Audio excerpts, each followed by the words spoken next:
60 years of healing hands stretched across the sea. But two sides tell the story, and neither one is free. Greetings Is it everyone, and I hope all is solidarity, well. Please or hit is that it subscribe chains icon. unseen? Okay, let's dive White into coats something that's marching for- incredibly complicated. We're talking about Cuba's global medical program, and believe me, this is a story that's about way more than just medicine. It's about money, global politics, and two sides that see the exact same thing in completely different ways, right? So think about this. You've got these Cuban doctors, often called the White Coat Army, who are on the front lines of global crises, Ebola, COVID, you name it. They're seen as heroes, but then you have the United States government looking at the very same program and labeling it human trafficking. So how can those two things possibly exist at the same time? That's the puzzle we're going to try and piece together here. So to really get what's going on, we've got to rewind a bit. Where did this whole White Coat Army even come from? Look, this whole thing is not new. It actually started way back in 1963, right after the Cuban Revolution, when they sent their first team of doctors to Algeria. It really ramped up in the late 90s after Hurricane Mitch. And by 2005, they had this official emergency team, the Henry Reeve Brigade. Of course, we all saw them during the COVID pandemic, and that's when the international pressure really started to build to where it is today. And the scale of this, it is just massive. We're not talking about a handful of countries. We are talking about a Cuban medical presence in over 50 nations. It's wild, but at one point, Cuba was sending more doctors to the developing world than all the wealthiest GA countries combined. So the official idea behind all this has a name: medical internationalism. And you really have to understand it's a two-sided coin. On one side, it's absolutely about providing aid and building friendships, soft power. But on the other side, and this is so important, it's a massive source of income that helps fund Cuba's entire public health system back home. Okay, so let's first look at the argument for the program, because for a lot of countries, especially in the Caribbean, these doctors aren't just helpful, they're considered a lifeline. You don't have to look far for supporters. Here's Denzel Douglas, the foreign minister of St. Kitts, laying it out pretty clearly and honestly. You hear this sentiment echoed by leaders all across the region. They see this program as absolutely vital. So why do they love it so much? Well, these Cuban doctors go where others often won't, into really remote or underserved communities. They fill these huge gaps in the local healthcare systems, bringing in specialists and providing critical support during emergencies. Plus, they even help train the next generation of local doctors for many of these host countries. There's just nobody else stepping up to help in this way.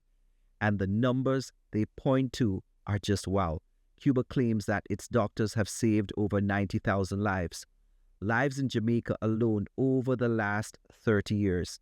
Now, whether you take that number at face value or not, it shows you the kind of life or death impact that supporters are talking about, okay? But then you have the other side of the story, and it is a starkly different narrative, one that's pushed hard by the United States, which sees this whole thing as exploitation, and they do not mince words. This quote from the US is pretty brutal. They're not talking about humanitarian aid, they're talking about a corrupt regime profiting from forced labor and treating doctors like commodities. It's a heavy accusation, so let's just put these two views right next to each other. Proponents call it solidarity. The US calls it a forced labor scheme. Cuba says the money funds their public health system for everyone. The US says the government pockets up to 95% of the doctors' salaries. The doctors see a chance to earn 10 times what they make at home. However, I must ask whether the USA is in a moral stage, given its recent action of calling out another country. Let the Caribbean nations decide. The US sees a coercive system where they take your passport and watch your every move. It's like they're describing two different realities. So what exactly are these allegations that lead to the forced labor label? Well, it's things like the state keeping most of the money, taking away passports. So doctors can't just leave constant surveillance to prevent them from defecting. And some even report being pressured to fake medical stats to make the program look good. If this is the case, then there needs to be documented evidence shared. Notwithstanding, I return to the point about civil rights issues in the USA. All of this really brings us to the bigger picture, because this fight over Cuban doctors, it's not just about healthcare or labor rights.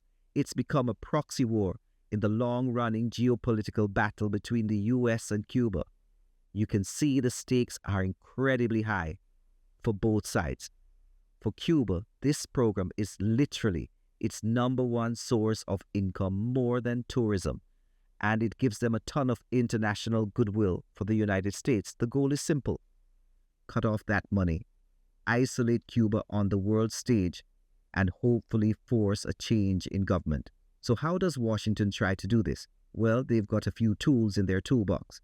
They put sanctions on foreign officials who work with a program. For years, they had a special program that made it super easy for Cuban doctors to defect. And maybe the most effective tool, putting a ton of diplomatic pressure on other countries to just cancel their contracts with Cuba. That pressure is clearly working. Just look at what happened in Jamaica on March 4th, 2026. After nearly 50 years, half a century of working together, Jamaica announced it was ending its medical agreement with Cuba. That is a huge deal. Now, Cuba immediately put out a statement saying Jamaica just caved to pressure from the US for their part. The Jamaican government denied that.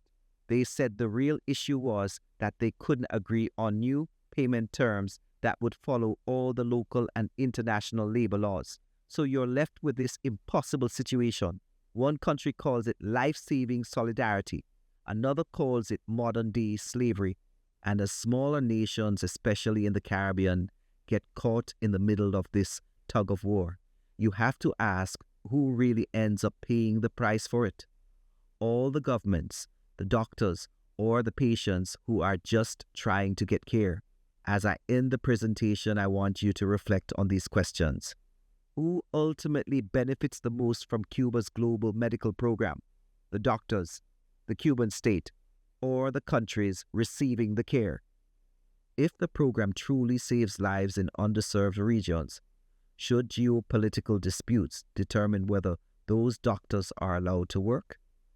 How should the international community evaluate claims of forced labor while also acknowledging the real healthcare needs of vulnerable populations?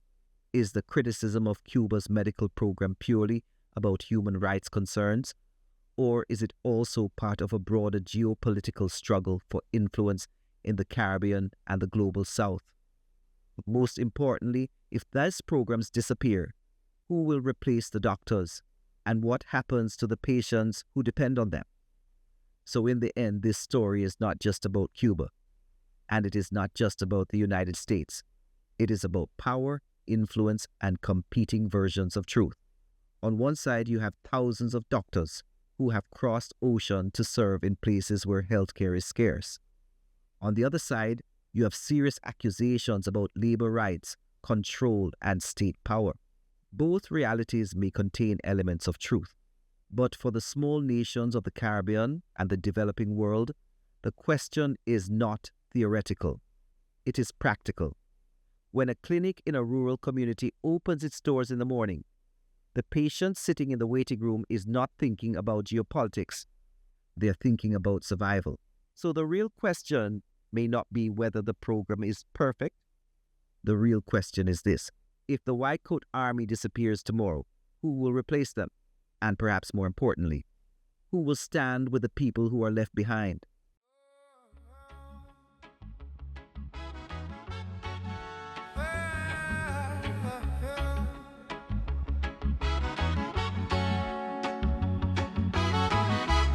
"60 years of healing hands reached across the sea, but too sides tell a story, and neither one is free. Is it solidarity, or is it chains unseen? White coats marching forward, what does it really mean?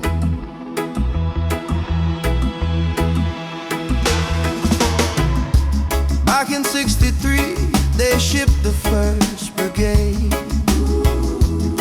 Algeria was waiting, revolution freshly made. From the hurricanes of Mitch to Ebola's deadly spread, Henry Reef soldiers rising, healing living, mourning dead. 50 nations, 90,000 lives they claim to save. In Jamaica over 30 years, from the cradle to the grave.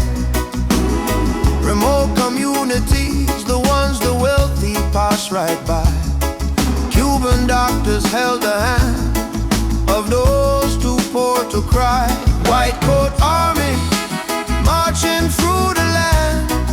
Is the healer truly free, or tied by government hand? Saving lives in daylight, but what happens in the night?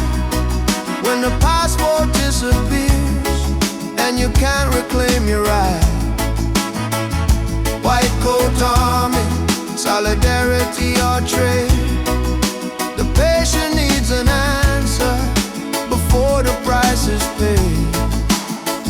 Oh, Washington calls it trafficking, Havana calls it aid. They put sanctions on the governments, whoever took the trade.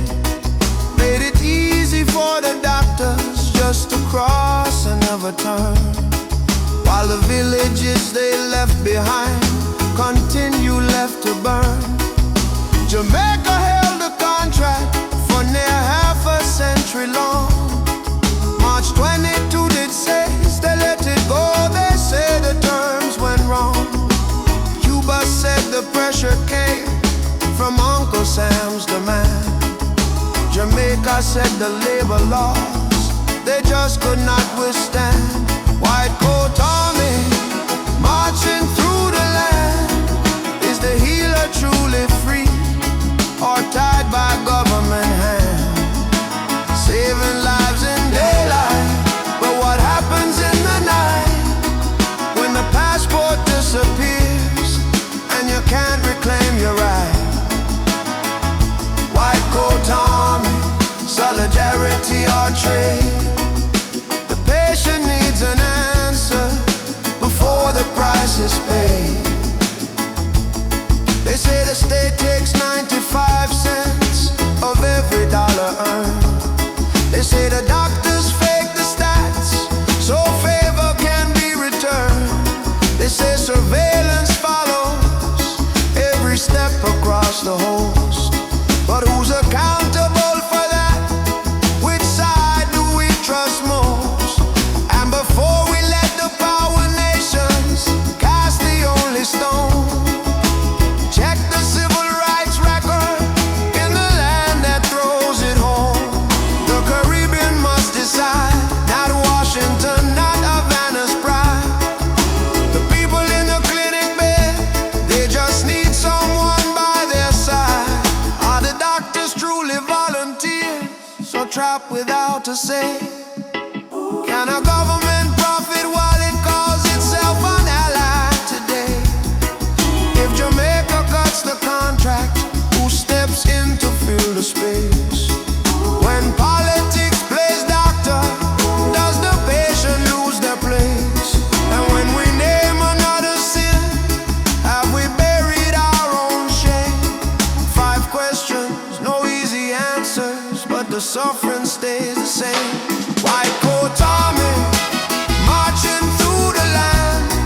Let the healer walk in freedom, let the patient understand. Healing is a human right, not a weapon of the state, not a bargaining chip for power.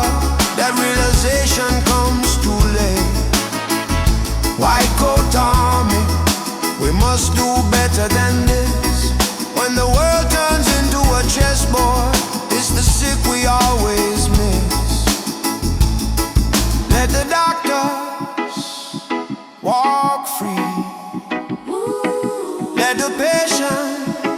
receive care.